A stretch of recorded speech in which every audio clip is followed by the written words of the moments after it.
Olá, meu nome é Marcos Carvalho Lopes e esse é o podcast Filosofia Pop.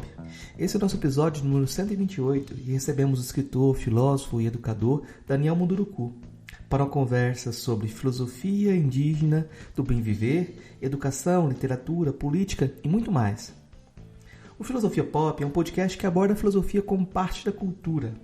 A cada 15 dias, sempre segundas-feiras, a gente vai estar aqui para continuar essa conversa com vocês. Intercalando com nossos episódios normais, de quando em quando, vamos apresentar entrevistas temáticas especiais. O podcast Filosofia Pop está presente em outros canais da internet. Você pode encontrar muita coisa, muito material no site filosofiapop.com.br. Temos também um canal no YouTube, perfil no Twitter, página no Facebook. No Instagram, nosso perfil é podcast Filosofia Pop, tudo junto. Você também pode mandar um e-mail para a gente no contato@filosofiapop.com.br. Se você usa o podcast em sala de aula e quiser chamar a gente para conversar com sua turma, manda um e-mail para a gente lá, contato@filosofiapop.com.br. Fique de olho no programa Quem Somos Nós, da Rádio Eldorado, com Celso Loduca. Eles estão fazendo uma série sobre filosofia e cultura popular. Eu fui um dos entrevistados falando sobre samba, mas é episódio sobre umbanda, cultura popular e uma série de temas que vale a pena conferir. Então veja lá no YouTube o canal Quem Somos Nós. Vamos então para a nossa conversa com Daniel Munduruku.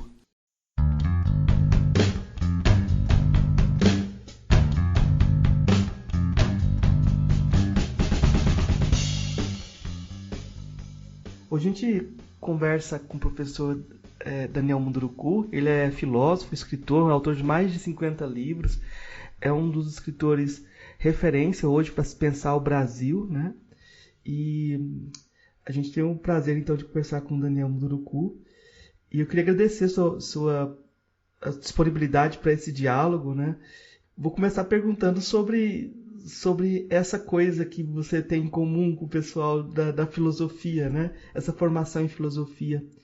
Como é que foi para você fazer esse curso e como é que foi se livrar desse curso depois? Ô Marcos, prazer falar com você, falar com os nossos amigos aí que nos ouvem, né? Que nos ouvirão, que, enfim.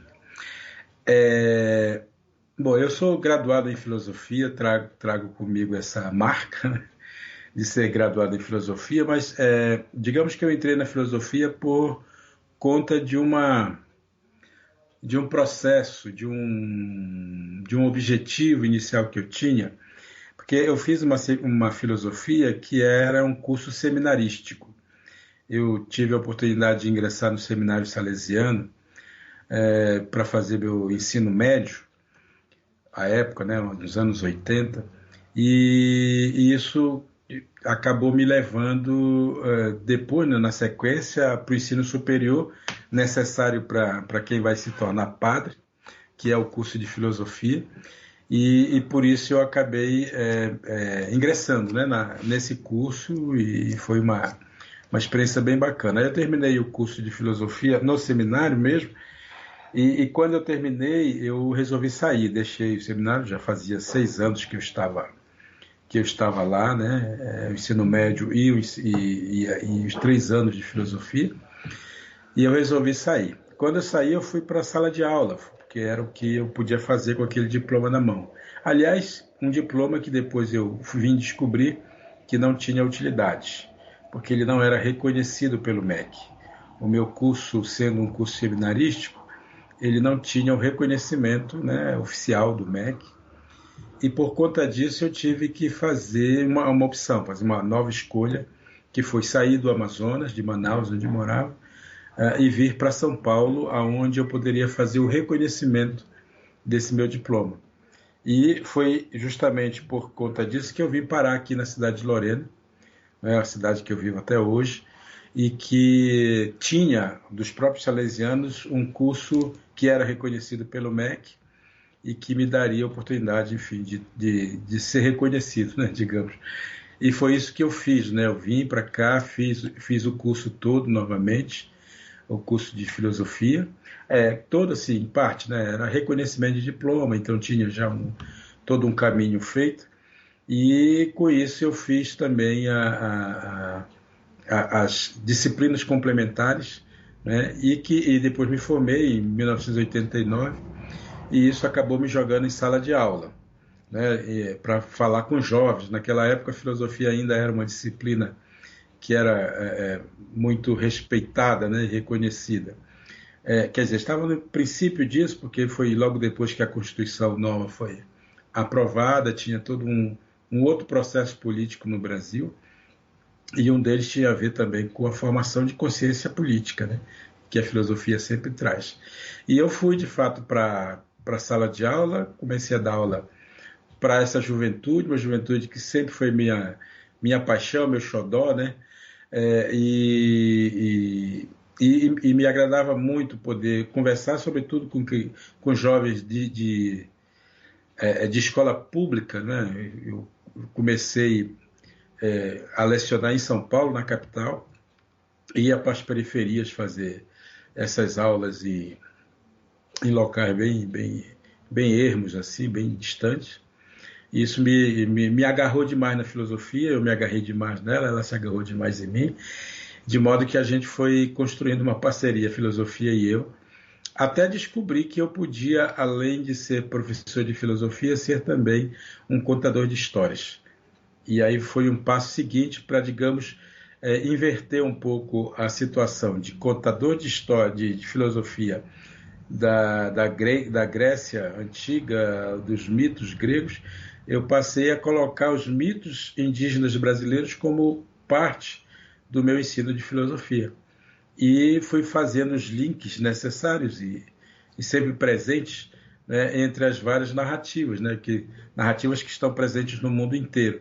E eu fui ia mostrando para os alunos exatamente que há um link possível de ser feito, né? Aquilo que se passou ancestralmente lá na Grécia, a gente havia passado no Brasil, né? E que essas duas leituras de mundo, elas de Ocidente e de povos originários, eram possíveis da gente fazer, é possível a gente construir o nosso olhar para o mundo a partir de diferentes visões.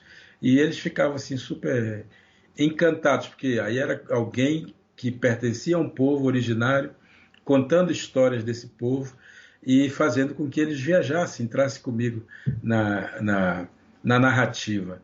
E isso gerava depois umas reflexões muito importantes e muito interessantes. De modo que a filosofia nunca mais me largou. Eu acho interessante você dizer que ela nunca te largou, porque, de modo provocativo, você disse que os Munduruku não fazem filosofia, né? No Mundurucando 1, você fala que os Munduruku não fazem filosofia porque a filosofia é a amarração do tempo. Mas, e aí você se encontrou como contador de histórias. Aí eu posso te provocar, assim, que você largou a filosofia para fazer filosofia diferente. Eu posso ver você como um filósofo que está ressignificando a filosofia como se ressignificou todas essas narrativas também, né? Eu acho que provavelmente é isso mesmo que foi acontecendo com o passar do tempo, sabe? Porque, na verdade, assim, quando eu digo que o povo indígena não faz filosofia, eu estou dizendo também porque o povo indígena tem uma outra concepção de tempo e de mundo que passa por uma interpretação imediata e prática dos acontecimentos. Não são povos que param, que ficam refletindo, que ficam tentando articular pontes para um tempo que a gente não vive, não é? E não ficam tentando construir conhecimento. O conhecimento está dado para esses povos. E quem traz esse conhecimento é a memória, né? Então são povos que vêm experimentando na própria pele, na própria carne, a história vivida. E na medida em que o conhecimento ele é passado para as crianças, ele é passado a partir da vivência do narrador, daquele que narrou e que vai tentando costurar, né, de uma certa forma, essa memória com o agora. E não se pede para as crianças que escutam essas histórias que elas façam um exercício de imaginar como vai ser daqui a 10, 15, 20 anos. Mas, sobretudo, como é que aquelas histórias podem dar sentido ao existir delas, ao estar no mundo delas. Essa que talvez seja a grande questão, digamos, desse modo indígena de pensar. Porque se trata de um pensamento, obviamente. E esse pensamento é construído em cima, talvez, de uma lógica que podemos chamar de a lógica do bem viver, né? Ou seja, vamos construindo um modo de andar pelo mundo, tendo como referência as experiências vividas pelos nossos ancestrais, e vamos tentando tocar o barco, né? Tocar a vida de acordo com aquilo que a natureza nos proporciona. E aí vem a ideia de que a natureza ela não dá saltos, né? A natureza não dá pulos. A natureza segue um fluxo, um caminho, ela não fica questionando muito as coisas. Ela vai seguindo porque aquilo é o suficiente para ela. E os povos indígenas foram aprendendo, digamos, essa lógica da natureza para poderem ir também dando razões ao seu estar no mundo, sem necessariamente criar teorias para isso, mas para efetivamente se basear na experiência vivida. Essa, sim, digamos, é a teoria que está inscrita do corpo, né, das pessoas, inscrita na memória das pessoas, e que por si só tem sentido, como a natureza, né? Eu sempre gosto de dizer isso, né? O outono, ele não quer ser outra coisa a não ser outono, né? Ele não precisa ser outra coisa. Ele é o que ele é naquele momento. Isso aqui é meio também Alberto Caeiro, né? Meio Fernando Pessoa e tal, né? Meio São Francisco de Assis, né? Que são formas de a gente compreender a nossa passagem por esse mundo como parte desse grande sistema, né? Desse grande sistema que nos hospeda, esse sistema da vida, da existência. Eu chamo dessa grande teia, né? Da qual nós fazemos parte. E ela não fica perguntando coisas para a gente. Ela fica nos oferecendo desafios. E os desafios vão sendo respondidos pela nossa vivência. É interessante que isso também é uma forma de resistir àquela separação entre mito e razão, mito e logos. Porque só de falar dessa diferença já complica tudo. Porque a gente está falando de contação de histórias. As histórias são um contínuo, né? E aí você faz uma diferença também, que é essa entre o professor e o educador. E aí tem essa aplicação da ideia de uma filosofia como forma de vida, como busca da sabedoria, do bem viver, né? Eu queria que você falasse um pouquinho dessa diferença entre professor e educador. Então, quando a gente sempre fala do professor, a gente fala de uma profissão, né? De uma pessoa técnica, de uma pessoa que aprende um conteúdo e depois tem uma função social que é de passar esse conteúdo para as gerações que são postas à frente dele, né? Ao público que está ali, sejam crianças pequenas, sejam adolescentes, sejam jovens, enfim. E ele cumpre essa função social. Ele faz desenvolve um modo de ser, uma pedagogia, uma didática, enfim. Ele tem, claro, o jeito dele, mas sabendo que ele faz tudo isso para cumprir uma função, que é ensinar, né? O professor é aquele que ensina. O material dele é o conhecimento que ele acumulou ali na universidade e tal, e depois tem que passar esse conhecimento para a criança. E normalmente, para a criança, para o jovem, enfim, normalmente esse profissional ele não se compromete demais, como qualquer profissional que aperta parafuso, né? Ele está ali para realizar um trabalho e ele se coloca como tal. Esse é o professor, né? Agora, o educador, ele já é um cara mais, uma pessoa um pouco mais comprometida com tudo isso, com essas mudanças, com as transformações, com o envolvimento dos seus alunos com a realidade que vive, né? É alguém que não simplesmente dá respostas como o professor normalmente faz, mas ele também mostra caminhos. Ele não dá resposta, mas mostra caminhos possíveis. Ou seja, o educador, eu costumo dizer, né, o professor bate a mão na mesa, o educador bate os pés no chão, né?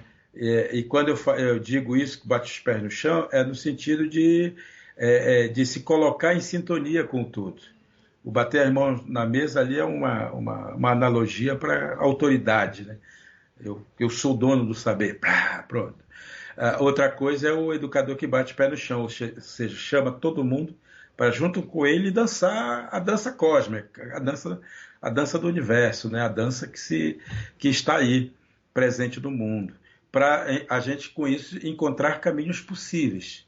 Portanto, o educador ele não é um autoritário, ele é sobretudo alguém que preza a liberdade, ele é alguém que educa para a liberdade, né? É alguém que tem que aceitar a possibilidade de o aluno não gostar dele por conta disso, de o aluno pensar diferente dele, né? Portanto, não tem resposta, né? Não tem uma resposta definitiva. A resposta é sempre uma construção, que pode ser de acordo com o caminho que o educador levou, ou pode ser, inclusive, que se levado para um outro canto. Mas o educador tem que ficar feliz se o aluno consegue fazer esse caminho, né? Porque é exatamente isso que ele ensinou, né? É a possibilidade de a gente poder escolher os nossos próprios caminhos. Então, para mim, é muito claro que o educador ele é uma pessoa muito mais comprometida, porque ele olha para o todo, ele não olha para a parte, né? Ele olha para a realidade que está diante dele, não como alguém assim pacífico, simplesmente no sentido da passividade, mas alguém que quer interagir com essa realidade. Se ele não está contente, ele tenta transformar, se ele está contente, ele tenta aperfeiçoar, né? Porque ele sabe que o papel dele como educador é provocar, fazer provocações, né? Para que os seus alunos eles sejam protagonistas da história. O bom professor, bom professor, porque o professor e educador, assim, digamos que um bom educador foi um bom professor, mas nem sempre um bom professor é um bom educador, nesse sentido, porque o técnico, né, o ensinar tecnicamente, a gente pode fazer, né? E a gente pode ser um bom técnico e apertar bem os parafusos, mas a gente pode não se comprometer com o resto. Portanto, a gente pode ser um bom profissional nesse sentido, mas nunca vai ser, digamos, aquele líder, né? Aquela potência, aquele protagonista que um educador precisa ser o tempo todo. Eu fiquei pensando aqui na relação dessa posição do educador e da comunidade. Porque ficou me parecendo assim que o educador é um criador de comunidade, de certa forma. Ele tenta de certa forma, profetizar, criar um povo, né? E aí, quando você conta a sua trajetória, sempre a figura do seu avô, da sua mãe, do seu pai, mas da comunidade como um todo, aparecem como esse espaço de educação que te formou, né? Aí eu queria que você comentasse um pouco sobre isso, mas eu já vou colocar um contraponto aí, que eu fico pensando assim, como que você enfrentou, ocupou essa posição de professor ou de educador, sendo que hoje a gente tem uma sociedade tão desagregada. Quando você estava em São Paulo, vai para a sala de aula, a gente trabalha em ambientes que são extremamente individualistas, não comunitários, egoístas. Então, como seguir o exemplo do seu avô nesse contexto? Então, a gente pensar mais na questão do coletivo, sabe? Mais do que criar comunidade, criar um coletivo, criar pessoas, juntar as pessoas que podem fazer a diferença, por assim dizer. Porque o educador sabe que ele não muda o mundo, né? Efetivamente. O educador sabe que o papel dele não é simplesmente transformar as instituições, né? Mas ele sabe que ele pode interferir para que as instituições elas mudem.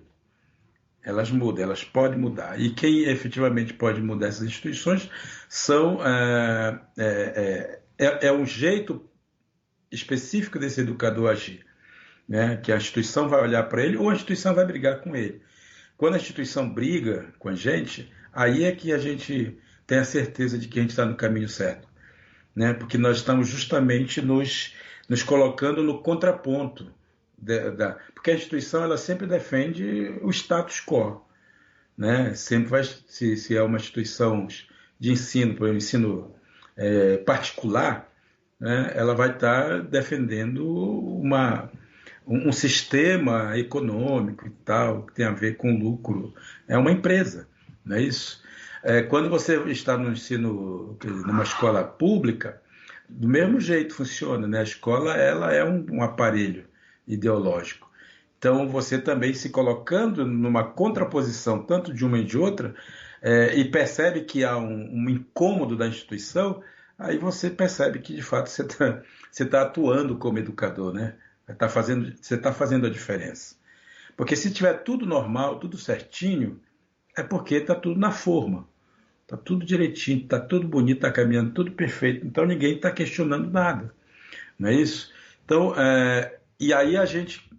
E é a partir disso, quando você começa a fazer os jovens a pensar fora da caixinha, né, fora do script, aí você começa a perceber a movimentação deles. Começa a perceber que eles se movimentam e eles não estão, e eles nem sempre te colocam no meio dessa movimentação. Eventualmente você entra também, mas eles começam a andar entre eles mesmos, fazendo determinadas ações que quem olha de fora diz assim, isso aqui tem coisa do Daniel aí, sabe? Tem coisa do Marcos aí, porque tem alguém fazendo alguma coisa que é bem a cara dele. Então, quer dizer, isso questiona a instituição, obviamente. Agora, para além disso, quando eu penso na minha formação pessoal, é claro que eu estou pensando numa tradição, numa cultura da onde eu sou oriundo, né? É essa cultura que vai trazer em mim esse pensamento não linear, né? Um pensamento da circularidade, de a gente achar que somos parte, não donos do mundo, né? Que nós ou nós cuidamos de nós coletivamente, ou nós não chegaremos a lugar nenhum. Essa é a visão do bem viver, né?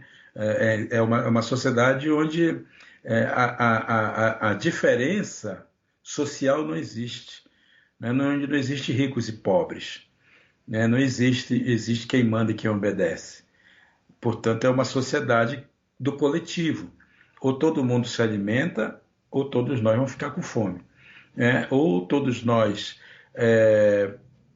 produzimos juntos, fazemos as coisas juntos, ou pensamos uns nos outros, ou nós vamos cair no mesmo erro que sempre aconteceu, que é de valorizar muito mais o indivíduo pessoal do que o coletivo. E é aí talvez que mora o encontro que eu tentei fazer com a minha atuação na escola pública, escola privada posteriormente, é justamente mostrar como esse jeito indígena de olhar para o mundo, esse bem viver indígena, ele já está dentro da gente. Acontece que dentro também, esse modo de pensar, ele foi entalado, ele foi sufocado dentro da gente e foi colocado um outro olhar, que é o olhar do indivíduo, né? O olhar do egoísmo, é o olhar do ter, da riqueza, da produção, etc. e tal, e que vai brigando, digamos assim, vai duelando, né, com esse outro, com esse espírito coletivo. Porque nós temos esse espírito coletivo. Quando a gente pensa, inclusive, nas igrejas, porque isso é uma contradição impressionante nas igrejas, né? Porque elas pregam o coletivo, mas aceitam que as pessoas sejam egoístas, né? Porque também, e eu me refiro principalmente às igrejas evangélicas, que têm um discurso muito, muito assim. A católica também, historicamente, sempre teve. Mas a gente vê isso muito mais latente, né? De que não são comunidades que enriquecem juntas. São comunidades que não podem nem ser chamadas de comunidade, né? Porque não tem uma unidade. Elas, digamos que coletivam a pobreza, né? Coletivam a injustiça, né? Coletivizam sei lá, os pecados, mas elas não coletivizam a riqueza que é gerada, né, a partir da doação individual de cada pessoa. Ao invés daquilo virar efetivamente a riqueza de todos, acaba indo para o bolso de alguns, né? E que vira novamente a mesma lógica do comércio, a mesma lógica do negócio de uma empresa, né? Que é justamente aqueles que mandam e os outros todos que compram ou consomem um produto. Então, esse pensamento coletivo que os indígenas desenvolvem ainda hoje, que é uma coisa muito esperançosa para mim, assim, sabe? De que é possível a gente trazer essa visão de mundo, de sociedade e tal, para o contexto geral da sociedade. A gente só tem que tentar, é o que eu digo sempre, de desentortar pensamento, né? A gente sair um pouco dessa bolha intelectual que nos colocaram, né? De que o melhor é a gente ser o máximo, o melhor é a gente ser a última Coca-Cola do deserto, o melhor é a gente ser o pica das galáxias, né? Que é o que alimenta justamente a disputa, né? Alimenta a própria sociedade e vai gerando, aumentando ainda mais os seus tentáculos, né? De domínio, de poder e tal. Eventualmente, o sistema permite que um ou outro consiga furar essa bolha da miséria e ir para a riqueza, né? Para justificar que se você tentar, você pode, você consegue, porque está dentro de você, né? E é isso que a gente chama, inclusive, de autoajuda, né? Autoajuda e o auto-engano também, né? Tem um monte de questões aqui, tem um monte de caminhamentos para fazer aqui, mas eu vou te perguntar essa sobre desentortar o pensamento, e você falou de algo que está dentro da gente. Aí eu acho que é interessante te perguntar como você concebe a ancestralidade, porque lendo seus livros eu vi você dando a indicação, por exemplo, da ideia de alma brasileira do Roberto Gambini, né? Que é um caminho para pensar essa ancestralidade, em diálogo, sei lá, com Jung, eu não sei, acho que é um caminho por aí. Mas eu vejo que esse termo se tornou um termo que é utilizado para falar de filosofias africanas, indígenas e afro-brasileiras, como se fosse um termo convergente. Me preocupa um pouco essa convergência, e eu não sei como fazer com que essa convergência abrigue as diferenças que fazem diferença. Entendo. Bom, na verdade, assim, eu quando falo do Brasil, eu estou falando de uma identidade em florescimento, né? O Brasil ainda não constituiu aquela identidade, porque nós somos um país muito novo, né? Apesar de 521 anos, a gente só tem um pouco mais de 100 anos de república, né? 130 anos de república. Nós não temos esse tempo de democracia. Nós temos, pensando em democracia, nós temos 30 anos, sei lá, 40, 50 talvez. Assim, somando tempos, né? Porque não é um contínuo. A gente também não aprendeu a pensar a nossa identidade. Ela sempre foi jogada, sempre foi jogada assim, de uma forma muito, muito desleixada. E nós só temos as primeiras universidades, os primeiros pensadores, pensando a identidade brasileira, há um pouco mais de 100 anos. Né? Ou seja, o Brasil ainda não criou um pensamento brasileiro. E quando eu falo isso, né, eu sempre lembro do Darcy Ribeiro, justamente que é quem tentou pensar o Brasil, né, trazendo inclusive uma ideia do que ele chamou de socialismo moreno, né, que tinha a ver com uma necessidade de a gente criar uma pedagogia brasileira, né, uma pedagogia nossa, que fosse gerada a partir desses encontros e desencontros dessas diferentes identidades que formam o Brasil. Né? Tanto a identidade europeia, a identidade indígena, a identidade africana, né? E que foram compondo esse povo novo. Aliás, ele chamava de povo novo mesmo, né? Esse povo novo que vai surgindo a partir desses desencontros, a partir da violência, a partir do estupro da mulher negra e indígena, a partir da negação do racismo, da negação da escravidão, das negações todas que o Brasil foi fazendo. E eu sempre que que penso na identidade brasileira, eu justamente me reporto à ideia do espelho. E eu lembro sempre aquela música cantada pelo Renato Russo, né? Nos deram um espelho e vimos um mundo doente. Na música Índios, inclusive. Esse é o nome da música. Né? Nos deram um espelho e vimos um mundo doente. É isso mesmo, o espelho, ele projeta a gente para trás, né? O espelho, ele nos reflete o que nós não estamos vendo. Não é isso? E aí a gente consegue enxergar nós mesmos, mas a gente consegue enxergar o que está atrás de nós também. E fazendo essa analogia com esse atrás de nós como passado, nós brasileiros, quando olhamos para o espelho, nós não gostamos do que vimos, nem do nosso reflexo e nem daquilo que nos formou, porque o nosso reflexo é justamente o resultado do que veio atrás de nós. E atrás de nós vem negros e indígenas, e nós aprendemos a não gostar nem de negros e nem de indígenas. Nós aprendemos, inclusive, a rejeitá-los, a colocá-los no rodapé da história, né? A endemonizá-los, e etc. e tal. E aí a gente, assim, para se livrar disso, a gente aceita os nossos 10% de europeu, né? E vai pensando como europeu, como estrangeiro. Vai aquilo que chamam de complexo do vira-lata, né? Nós temos esse complexo. Por que nós temos esse complexo? Porque nós nunca tivemos a oportunidade de nos pensar brasileiros. Nós nos pensamos sempre a partir da lógica do outro, da lógica do colonizador.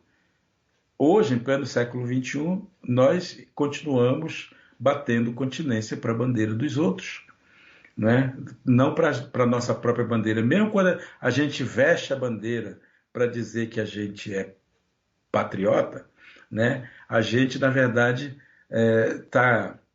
tá querendo e desejando, talvez, nesse caso o Jung podia me ajudar melhor, né? A gente, na verdade, estava aqui mesmo querendo colocar a bandeira do outro país, né? A gente estava querendo mesmo se transformar naquilo lá.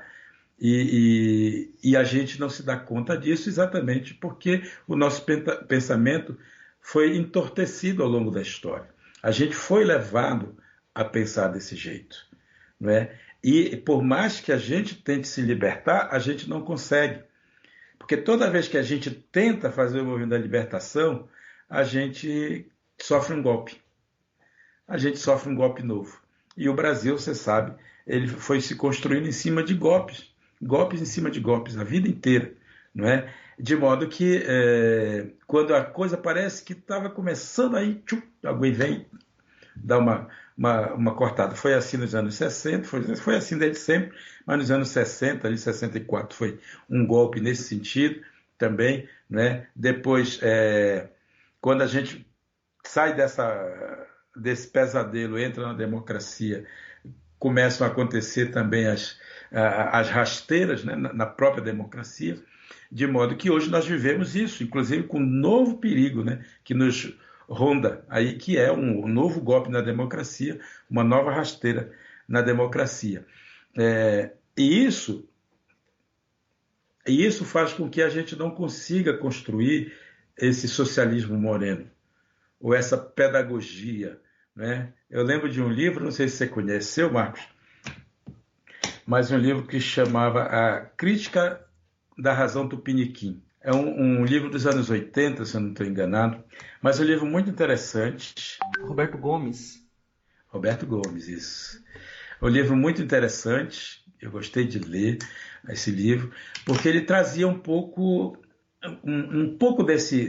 dessa reflexão. Não era exatamente isso, porque, obviamente, ele estava em outro momento da história, mas ele tentava justamente fazer um pouco esse paralelo, né? Da crítica da razão pura lá do Kant e da crítica da razão tupiniquim, nesse sentido de que nossa razão é uma razão, não é não é um pensamento nosso, né? Não é originário, ele vem de outros cantos, de outros lugares, e por conta disso a gente aprendeu a não gostar de ser quem nós somos. É lamentável dizer isso, mas o Brasil não gosta do brasileiro, né? O brasileiro não gosta do outro brasileiro. Se assim fosse, a gente já teria uma pedagogia nossa. A gente não estaria fazendo com Paulo Freire o que se está fazendo.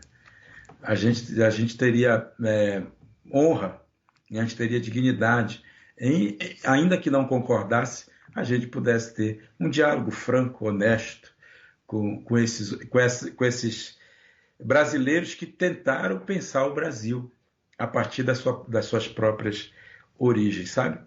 Então eu ainda tenho a esperança, como educador que sou, e você sabe que um educador não desiste nunca, né? Esse sim não desiste nunca. Eu tenho esperança de a gente ainda construir nas próximas gerações um pensamento assim. Talvez, Marcos, por isso eu tenha me tornado escritor.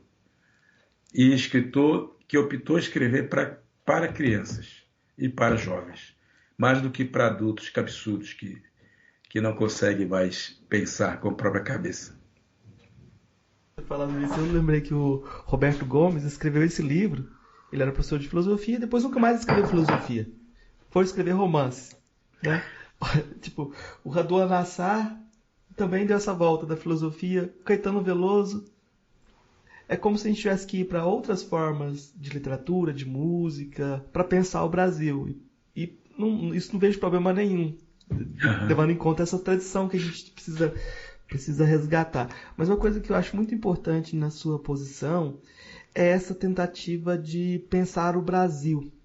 Porque existe alguma... Cada vez mais as pessoas tendem a se afastar da política e demonizar a política ou demonizar qualquer projeto de nação e pensar em identidades separadas, né? E como que a gente pode fazer projetos para modificar as coisas, políticas públicas, se a gente está pensando desse jeito também, né? Então eu acho muito interessante quando você insiste, inclusive com uma política, se candidatando politicamente, participando da vida política mesmo, porque as pessoas começam a achar, não, é sujo esse jogo. Se é sujo, nossa comunidade, a gente perdeu toda a fé na comunidade também. Eles conseguiram, já venceram. Se continuar desse jeito, eles já venceram, né? Essa talvez seja a grande marca do educador. E eu comentei isso com a Elisa Lark Nascimento. Eu entrevistei a Elisa Lark e eu comentei com ela que o Abdias insistia nisso, tinha as posições em relação ao movimento negro, mas era um senador, ele estava tentando fazer a política ativa. Marielle Franco estava nesse mesmo caminho, né? E eu acho que são exemplos nessa direção. Eu acho que você também vai nessa direção de pensar ou tentar construir esse Brasil, e isso é muito inspirador. Eu queria que você comentasse um pouco sobre isso também. Eu acho que você falou sobre escrever para adolescentes. Eu já dei aula para ensino médio e agora estou muito tempo dando aula para o ensino superior. E a minha impressão é que no ensino médio havia mais coisa para se fazer. E você costuma falar que criança deve ser criança. Cada fase tem a sua fase e as pessoas têm que se manter na sua fase. Uhum. A gente tem um grande problema de, às vezes, adulto quer ser jovem, adulto quer ser criança, né? E tem aquela fase que nossa conversa pode modificar mais gente e ser mais efetiva. Eu faço um podcast de filosofia, mas é claro que os professores de filosofia não me escutam.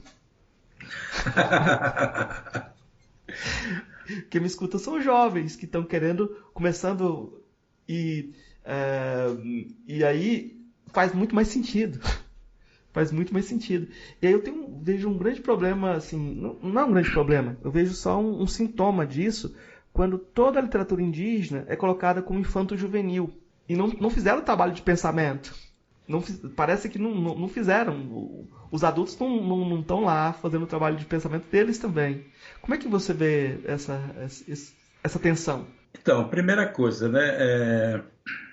Eu me sinto plenamente filósofo, mas me sinto plenamente poeta, mas me sinto plenamente teólogo, porque os povos indígenas, eu aprendi, nós não fazemos essa distinção, não é? Não tem sentido eu ter uma pauta única, a não ser, de fato, que você tenha interesses dentro dessas pautas, não é? Por exemplo, um agricultor que é político, ele vai defender essa pauta, porque tem a ver com interesses diretos dele. E aí, nesse sentido, eu acho que o político ele é muito infeliz, porque para a pessoa acreditar na política, ela precisa acreditar que ela pode interferir em tudo. E ela precisa interferir em tudo.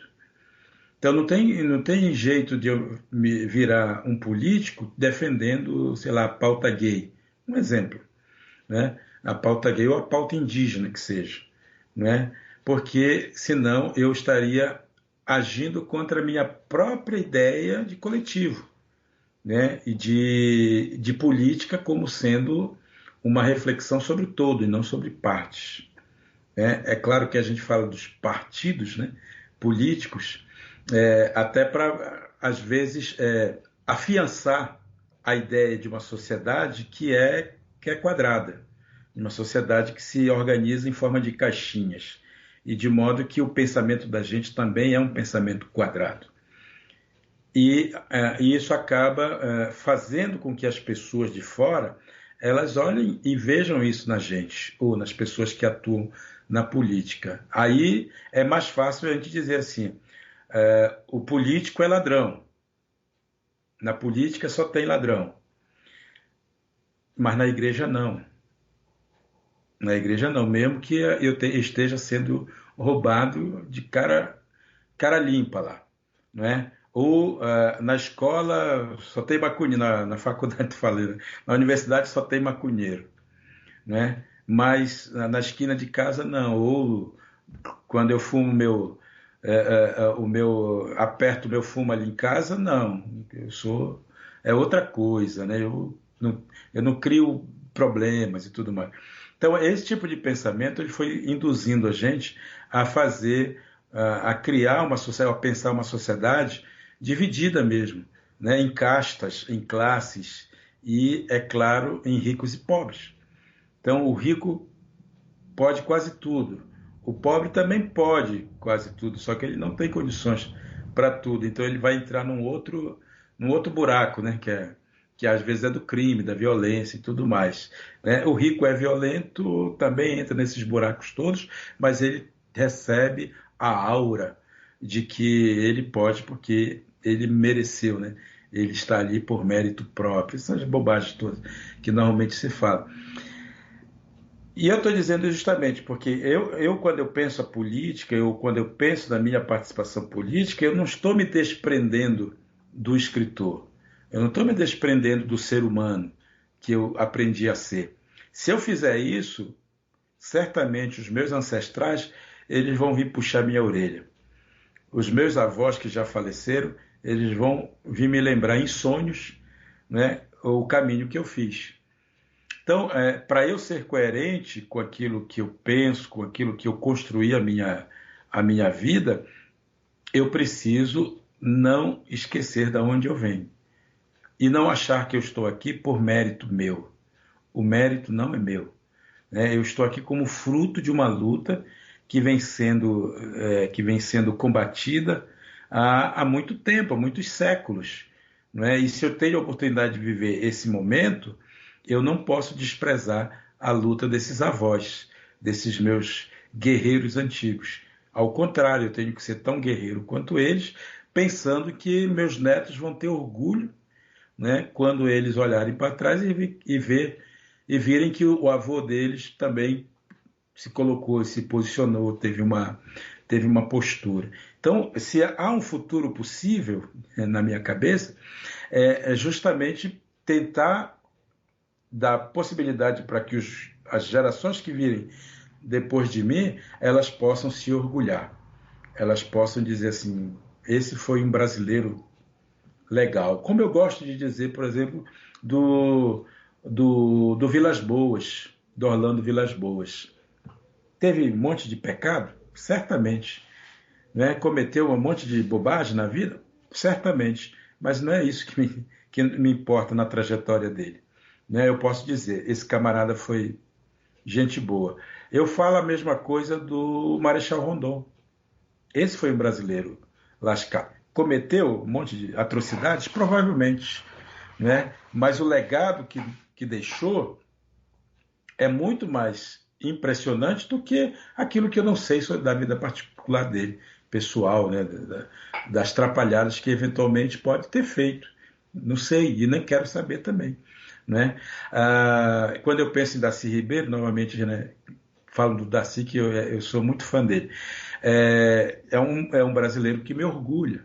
Quando eu penso no Betinho, é um brasileiro que me orgulha. Quando eu penso no Lula, apesar de tudo, é um brasileiro que me orgulha. Não talvez pelo que seja hoje, mas pela trajetória toda que fez.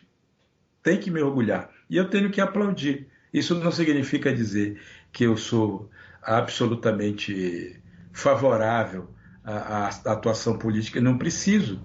Eu preciso ver que politicamente foi uma pessoa que foi grande, tá certo? E isso tem que me inspirar. Não os defeitos, não os problemas, não as dificuldades, não as falcatruas que eventualmente tenha cometido, porque provavelmente eu também tenho os meus defeitos, as minhas dificuldades, as minhas pequenas ou grandes falcatruas, vai saber, não é isso? Mas o que eu digo é assim, nós precisamos voltar a olhar para as pessoas, não para imitá-las, né? Mas para ser inspirados por elas, né? Para que a vida delas nos inspire, para que a luta delas nos inspire, não para a gente fazer do mesmo jeito, porque não é possível, né? A história que eu escrevo é minha, né? A minha biografia é minha, não tem que servir para mais ninguém. Então é assim que eu penso na minha participação política, como um ser integral. Eu quero pensar integralmente. Eu escrevo para a juventude por acreditar que a juventude tenha uma possibilidade de fato de sonhar mais, de ter mais esperança, de poder alimentar em nós a esperança.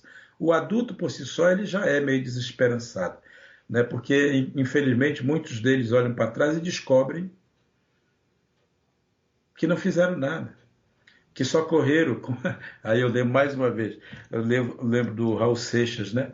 Numa das últimas músicas, no último disco dele, ele gravou uma música que dizia assim: se você correu tanto, não chegou a lugar nenhum, baby, oh baby, bem-vindo ao século XXI. Né? E eu lembro sempre disso porque é um pouco aonde nós fomos jogados, todos nós. Nós olhamos tanto para o futuro, tanto, mas tanto para o futuro, que nós esquecemos do presente. Nós esquecemos do agora. Né? E por conta desse nosso compromisso com o futuro, a gente se descompromete com o presente. E aí a gente começa a jogar a culpa nos outros pelo presente estar do jeito que está. Né? A gente começa a achar que o culpado é o vizinho, é o político, é a corrupção, né? Porque a gente não está, de fato, consciente do nosso papel nesse mundo, né? E de que tudo isso que vai acontecendo nesse mundo, em grande parte, é problema nosso. Né? É um problema que vem se arrastando e que justamente vem se arrastando porque geração após geração a gente foi deixando correr e não resolveu. Não resolveu com um bom sistema de educação, né? Um bom sistema de saúde pública, um bom sistema de profissionalização das pessoas. O Brasil não tem um projeto, nunca teve um projeto. Agora, talvez possa vir a ter, né? Possa vir a ter um projeto de desenvolvimento, um projeto que possa pensar o Brasil como um todo, não como um nada, né? Não para ficar batendo continência para a bandeira de outros países, né? Mas um país que possa ter consciência que precisa caminhar de uma forma coesa nos próximos 50 anos, se a gente quiser realmente construir uma nação. E isso passa muito pelos políticos que a gente elege. E aí fica a pergunta para a juventude que vai escutar o programa: qual é o político que mora dentro da gente? É o político comprometido, com uma visão ampla, ou é um político setorista ou setorialista, identitário, simplesmente que vai lutar por uma pauta que te faz bem? Não, nós temos que pensar o Brasil como um todo, como um conjunto. Um bom político, eu diria, é aquele que pensa o Brasil como um todo. Não o Brasil como um gueto, não é?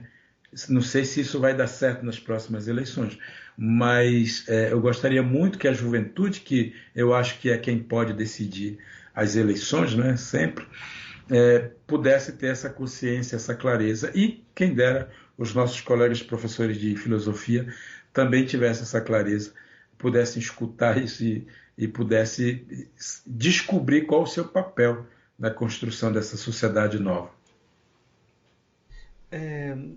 Há um filósofo de Moçambique, o Severino Goenha, que ele é meu amigo e ele escreve sempre na página, e ele escreveu um texto, ele escreveu sobre a Arca de Noé, pensando na situação da Covid-19, quando a elite os países ricos compram todas as vacinas e escolhem um pouco, tipo 2% da África vai ser vacinada como se fosse representantes para entrar na Arca de Noé, né? E nas comunidades indígenas também, essa mesma lógica. Aí ele pegou uma fake news de que as pessoas vacinadas iriam morrer daqui 2 anos e brincou com isso. E se fosse verdade? De repente ele soubesse que as pessoas vacinadas vão morrer daqui 2 anos. Elas vão perceber que tudo que elas acumularam, todo esse egoísmo de acumular vacina e dinheiro, não serviu para nada, né? E o que elas vão fazer nesses 2 anos? E eu achei muito interessante esse mote dele, porque essa inversão que ele fez também. E a situação dos indígenas nessa pandemia tem sido muito grave e a gente não consegue nem cobrir, nem chegar perto, nem dimensionar. Queria que você falasse um pouquinho sobre, de modo geral, e também falasse um pouquinho sobre a situação dos Munduruku, porque nesse projeto de desgoverno vocês são alvo, né? Pois é, Marcos. Antes queria só comentar esse artigo do Severino, que eu não li, óbvio, estou confiando na sua palavra. Mas eu estava pensando nisso recentemente quando eu vi a notícia do G7 vai doar 1 bilhão de vacina, né, para os países mais pobres. Veja se isso é uma notícia que pode alegrar alguém de bom senso. Isso é colonialismo. Isso aí é gerar dependência. E eles falam isso como se fosse um ato de generosidade. Mas, na verdade, é um ato de puro egoísmo, né? Porque eles estão pensando, esses 7 grandes países mais ricos, eles estão pensando em forma de controlar, né? Porque eles vão mandar para onde eles quiserem mandar, né? E eles vão mandar provavelmente para os seus amigos, né? Para os países aliados. Isso é uma afronta à soberania desses países, dessas pessoas, né? Dos habitantes desses países. Então é muito triste a gente pensar que ouvir uma notícia dessa é algo positivo. Não é algo positivo, é algo muito negativo, né? Porque justamente afronta a soberania e afronta o direito à saúde que todo mundo tem que ter, né? Independente das suas condições. Seria muito mais fácil esses países transferirem tecnologia para esses países, né? Seria muito mais interessante que esses países pudessem, na verdade, mandar seus cientistas irem para esses lugares fazer. Aí sim seria generosidade. Não distribuir vacina, né? Porque isso gera, inclusive, esses outros pensamentos meio malucos, né? De que a vacina vai lá para implantar chip, vai lá para controlar, vai lá para reduzir a população, né? Que é o que está todo mundo dizendo. Aliás, isso está aí na mídia agora, dizendo que o vírus foi inventado em laboratório e que tem a ver com Bill Gates, tem a ver com Bill Clinton, tem a ver com Zuck, sei lá das quantas, dono do Facebook. Enfim, como vão se criando essas notícias todas para gerar comoção no mundo, né? Porque gera, de fato, e vai gerando também uma certa desconfiança na própria governabilidade do mundo, né? Na própria governabilidade, para criar, de uma certa maneira, o caos. O nosso presidente aqui, infelizmente, é nosso mesmo, mas, enfim, é o que nós temos, né? Para hoje, espero que só por hoje, quando ele faz essas mentiras que ele conta com a maior cara de pau, ele está gerando caos, né? E ele está criando um clima para ele poder se perpetuar no poder, né? Porque ele acaba pousando como dono da verdade. Depois que ele conta a mentira como se fosse verdade, ninguém mais acredita na verdade que ele vai desmentir, né? Que ele desmentiu a mentira contada, porque isso já não importa mais, isso já não tem mais nenhuma relevância.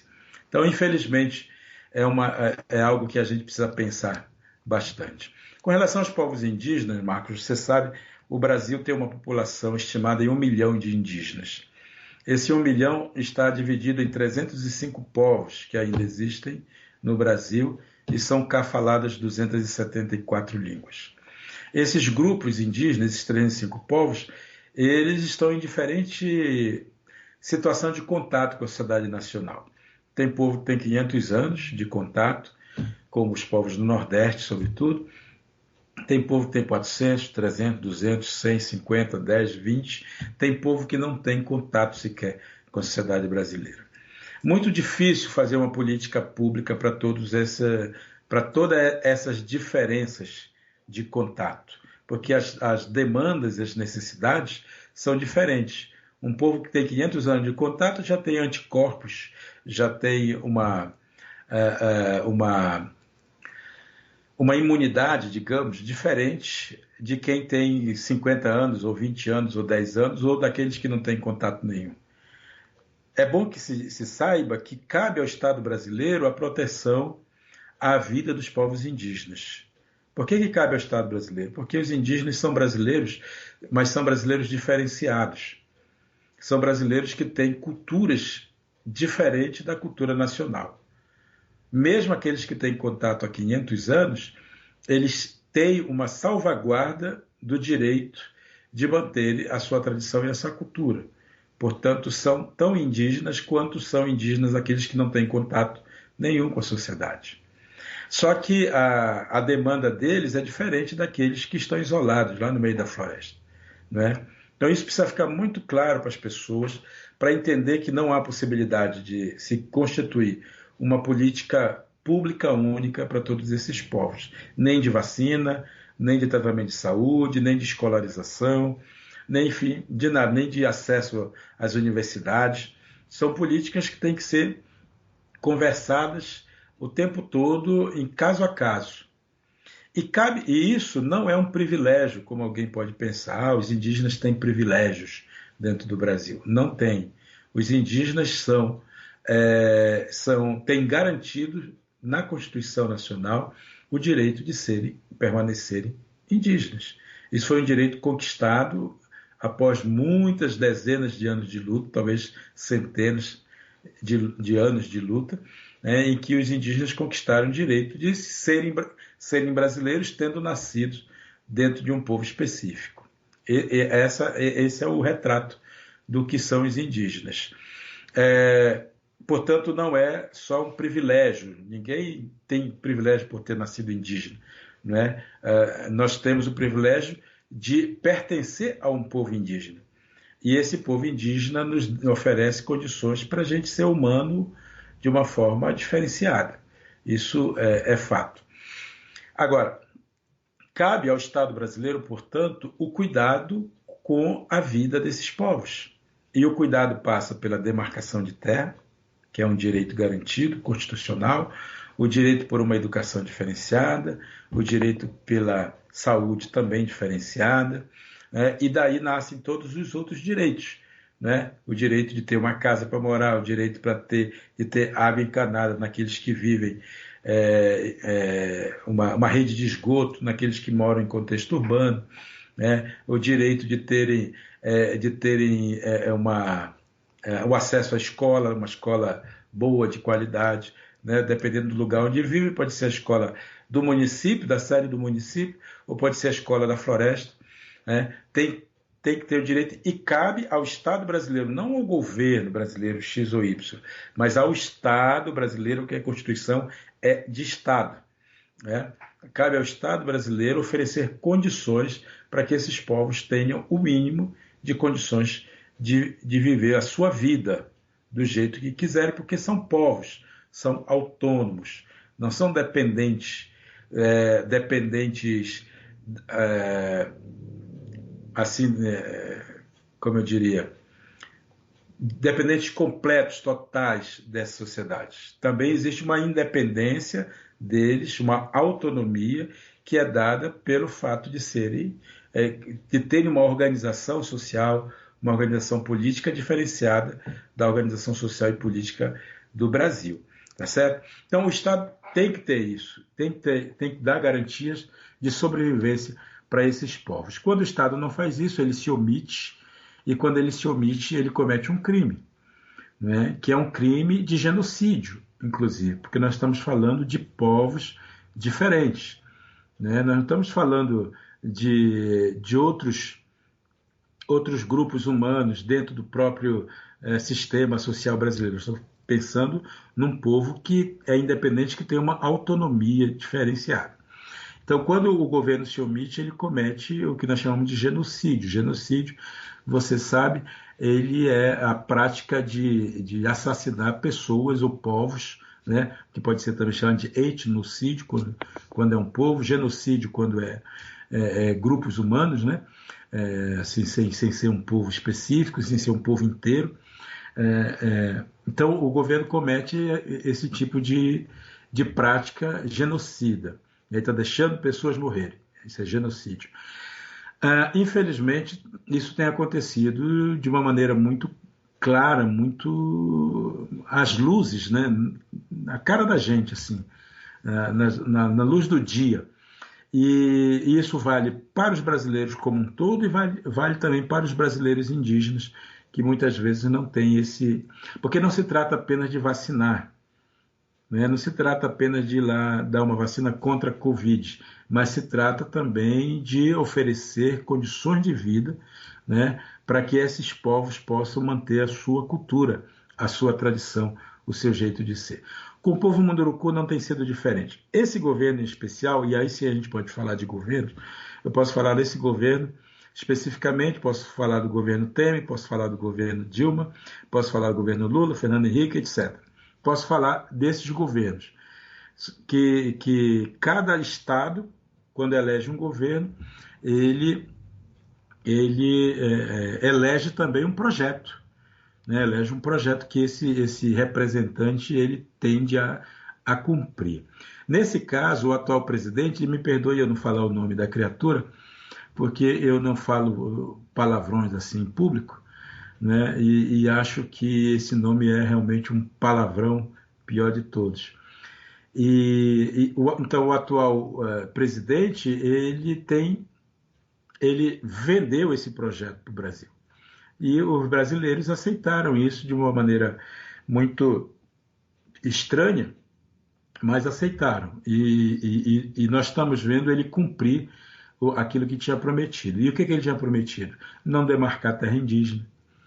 Ele tinha prometido liberar o uso de arma, ele tinha prometido a não oferecer condições dignas de vida para quilombolas, ele tinha prometido perseguir lideranças, né, lideranças do MST, lideranças de qualquer movimento social, ele tinha prometido que iria liberar mineração em terras indígenas ou de preservação. Ele tinha prometido isso, ele prometeu e está cumprindo isso. Então, nesse sentido, a gente não pode, ou a gente não, né? Eu, é claro, nunca pensei diferente, mas a gente, enquanto Brasil, que votou nele, a gente não pode dizer que foi enganado, porque não fomos, né? Fomos iludidos, talvez, né, essa parcela da população, porque achou que, de fato, esse ser humano que é um bonachão, um fanfarrão, ele era assim, uma espécie de tiririca na vida, que só falaria isso, mas na hora da prática seria diferente. E nós vimos que ele é exatamente o que ele sempre falou que era, né? Um perseguidor, um matador de gente, um destruidor de conceitos, né? Um negador, um negacionista, né? da ciência, né? E alguém que é absolutamente covarde com relação às questões sociais no Brasil. E o povo Munduruku, para concluir, não está fora disso tudo. O povo Munduruku, que é um povo que está presente em 3 estados brasileiros, estado do Amazonas, Mato Grosso e Pará. No Pará está o grosso dessa população, nós somos cerca de 14 mil pessoas só no estado do Pará. É um povo que tem 300 anos de contato com a sociedade brasileira e que tem uma área demarcada, já desde os anos 90, que chega a mais ou menos 2,5 milhões de hectares. É um quintal bem grandinho, né? Que o nosso povo tem. E que é um povo que está ali desde sempre. Né? É um povo que habita aquela região desde sempre e que conquistou o direito de viver ali desde sempre. Mas é um território que está cheio de pedra preciosa, está cheio de ouro, está cheio de madeiras nobres, né? Está cheio de minério, enfim, está cheio de interesse de plantas medicinais que tem interesse de muita gente, né? Está cheio de alimentos que podem ser explorados pela indústria alimentícia e tudo mais. Tem muita gente de olho ali, né? E essa região, por conta disso, sempre foi motivo de briga, de disputa, né? E os Munduruku sempre estiveram ali e sempre foram muito mão firme, mão pesada na proteção desse território. E tem conseguido manter de uma forma mais ou menos tranquila o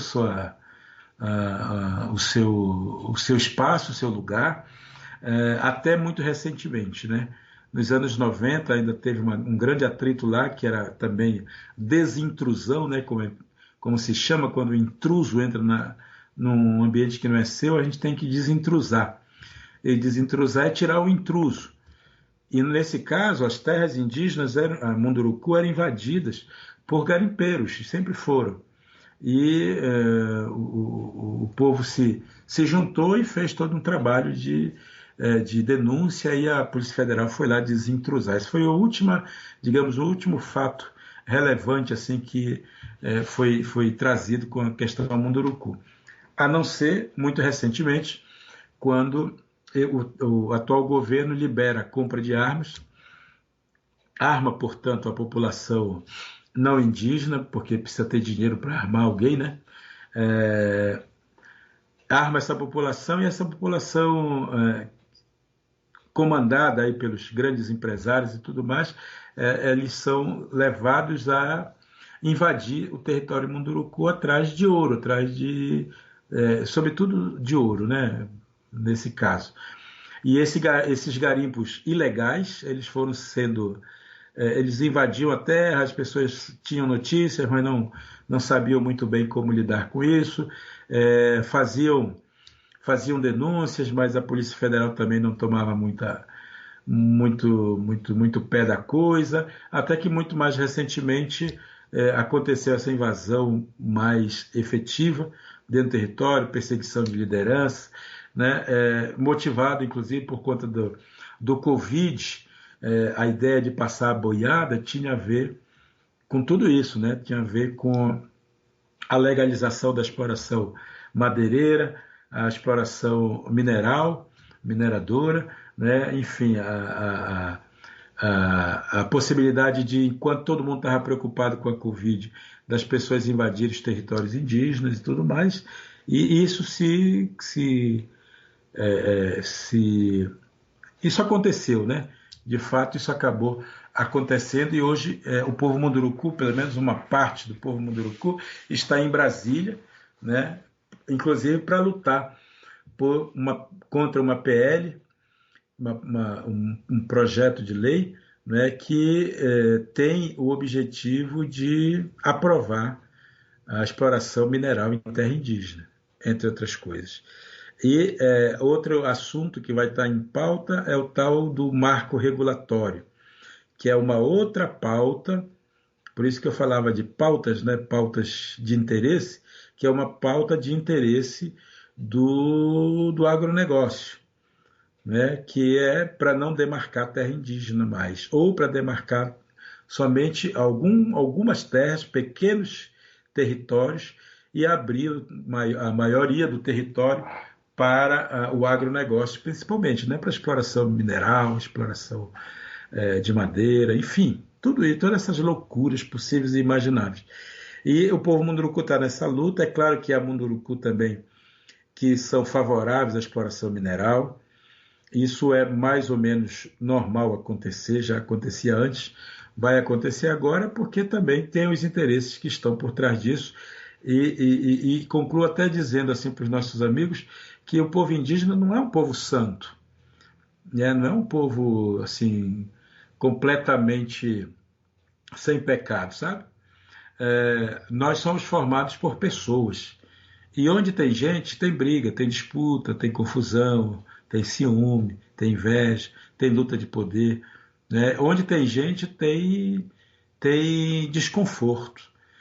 É muito importante lembrar, portanto, que muitos indígenas eles podem ser comprados, podem ser corrompidos, podem ser corruptos e corruptores. Podem, claro que podem.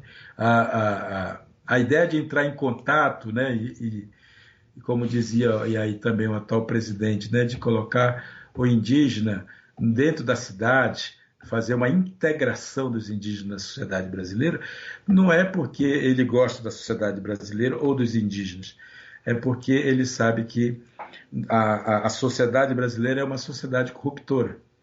Como toda sociedade capitalista, é uma sociedade que corrompe. Portanto, colocar os indígenas nesse contexto, e às vezes sem nenhum preparo para isso, vai fazer com que os indígenas possam ser comprados, possam ser corrompidos. E isso está lá, isso é mostrado o tempo inteiro, né, nessas brigas. Quando vocês virem um indígena apoiando madeireiros, um indígena apoiando o pessoal do agronegócio, o indígena apoiando pastores evangélicos, pode ter certeza que ali tem corrupção. Pode ter certeza que esses indígenas foram corrompidos, não é? Porque não está inscrito na tradição e na cultura indígena entregar sua terra. Não está escrito. Só quando você é convencido isso. E convencer é também uma forma de corromper as pessoas, né? Converter é uma forma de corromper as pessoas. Eu lembrei aqui que geralmente o pessoal tem uma ideia de santificar, por exemplo, os mais velhos. E eu comentava com meus alunos de Guiné-Bissau, eles falaram, não, olha, lá em Guiné-Bissau a gente tem a expressão que é grande cândia, que é aquele mais velho, que é um quiabo. Cândia é quiabo. Uhum. Então é aquele que todo mundo já sabe que que é mais velho, mas é um quiabo escorregadio. Aliás, o princípio da sabedoria é esse, né?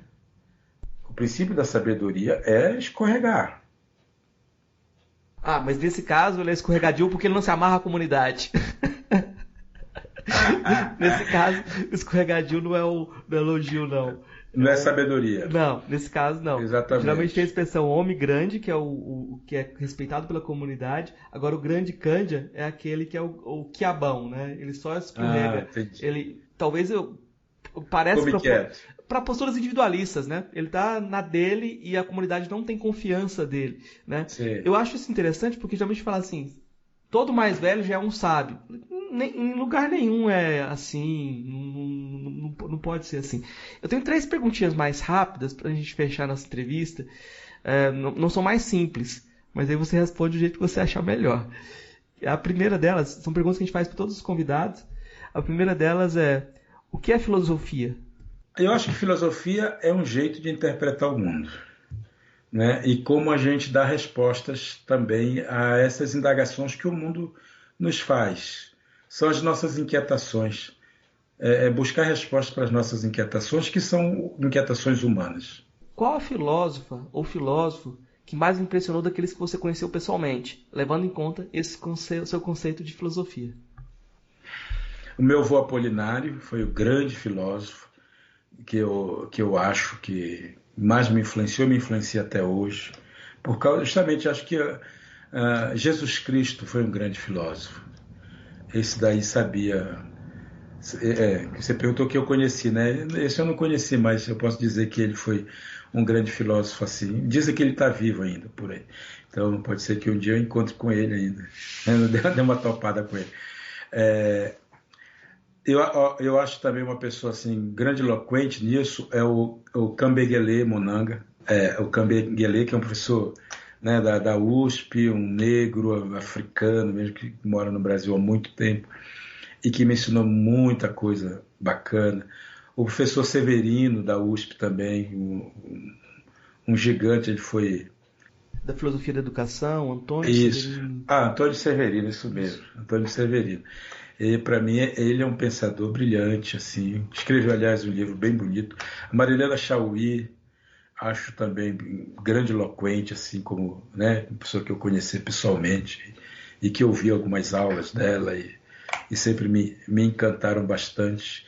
O Darcy Ribeiro, tive a oportunidade de conhecê-lo pessoalmente, também ouvi ainda algumas aulas dele e acho ele um filósofo dos melhores. Dizem que, aliás, o antropólogo é um filósofo prático, né?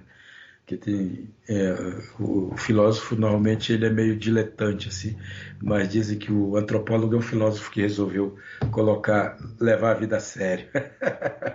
É o que dizem as más línguas.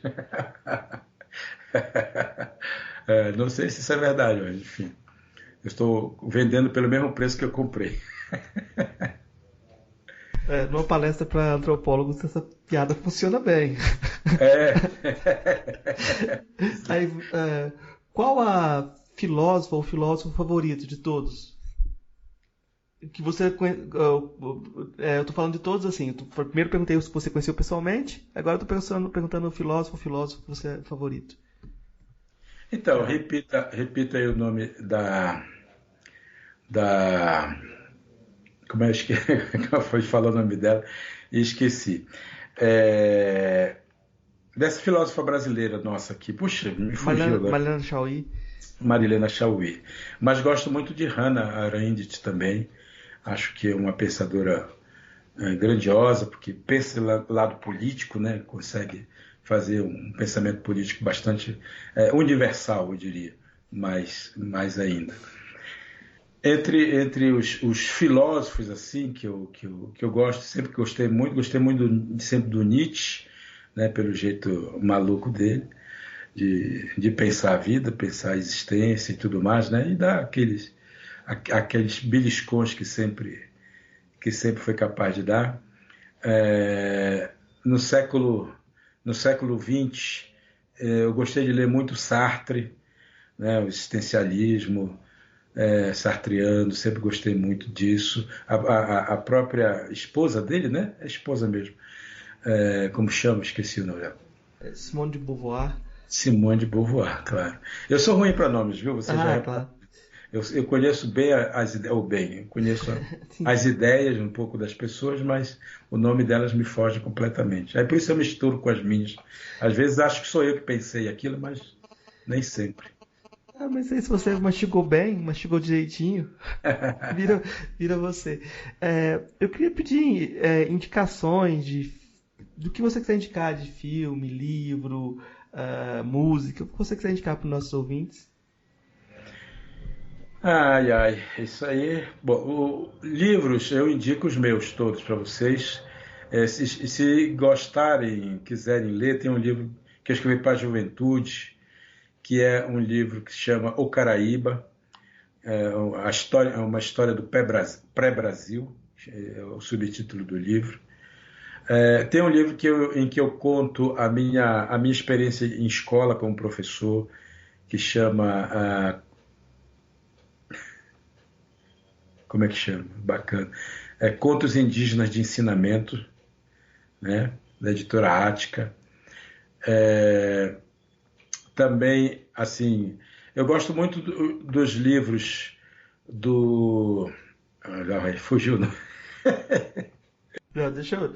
Deixa eu indicar então, porque eu tô com as minhas indicações aqui de livros seus, e aí talvez vai coincide, né? Porque tem o Mundurucando 1 e 2, que pra quem tá interessado nesse jogo de filosofia, tem muita coisa que tá no livro que a gente não falou aqui, que quem tiver interessado em se aproximar, eu acho que é uma introdução, né? Complementado das coisas que aprendi, ensaio sobre o bem viver, porque vai ter essa ideia de uma ética, de uma filosofia como modo de vida, como sabedoria. E é claro, o meu voo apolinário, o mergulho no rio da minha memória. Eu acho que são os 4 que eu estou aqui comigo, mas não estão por acaso esses 4 aqui não. São livros que eu gosto muito e eu acho que dão um caminho, e o ouvinte pode ter certeza. A gente falou muito pouco, tem muitos aspectos aqui que a gente poderia abordar e não dá tempo. A gente vai ter que ler, vai ter que fazer o trabalho de casa. Né? É isso mesmo. E tem aí uma série de... Eu costumo dizer, Marcos, que nós somos contemporâneos de todos vocês. Nós não somos do passado, que o passado é memória. Nós não somos do futuro, porque o futuro é uma ilusão. Nós somos, sobretudo, do presente. Somos, portanto, contemporâneos de todos vocês. E nesse nosso exercício de contemporaneidade, os povos indígenas estão aprendendo a lidar muito bem com a tecnologia.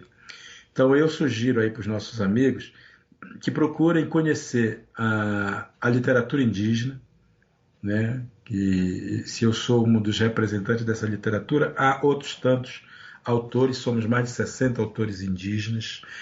Muitos deles escrevem para criança, mas outros escrevem para jovem. Tem livros de poesia, tem livros de crônicas, tem novelas, tem teatro, né? Tem indígenas escrevendo suas dissertações e teses acadêmicas.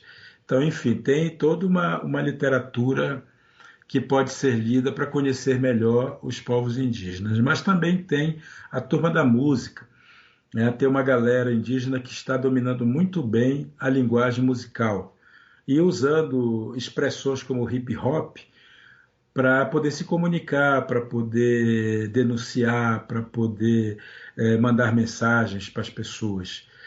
Tem também uma série de cineastas indígenas produzindo áudios visuais maravilhosos, né? Busquem lá pelos realizadores indígenas, que são essas pessoas que trabalham com a produção de vídeos, de filmes, de curtas-metragens, de longas-metragens, né? De documentários, e que têm produzido coisas premiadas no Brasil e fora do Brasil, né? Recentemente, um filme, inclusive, que retrata a saga dos Yanomami, foi premiado numa premiação internacional, num festival internacional e tal. Então, há uma coisa bacana.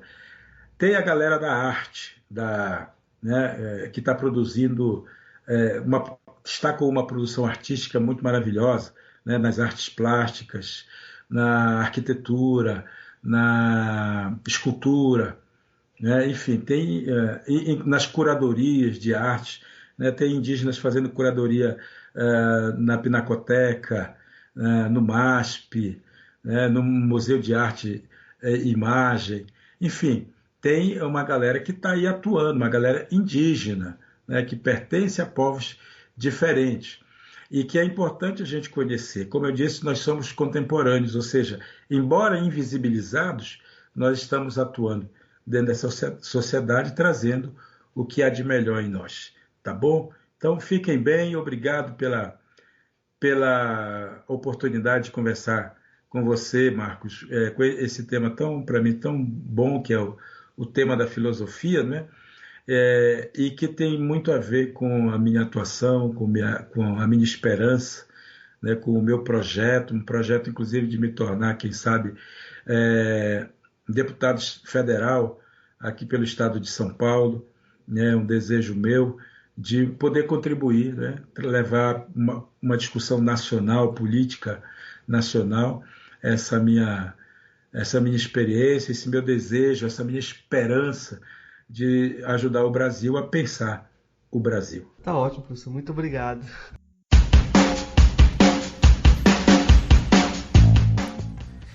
Para você que chegou até aqui, faltaram algumas dicas que são importantes para você poder se aproximar melhor do trabalho do professor Daniel Munduruku.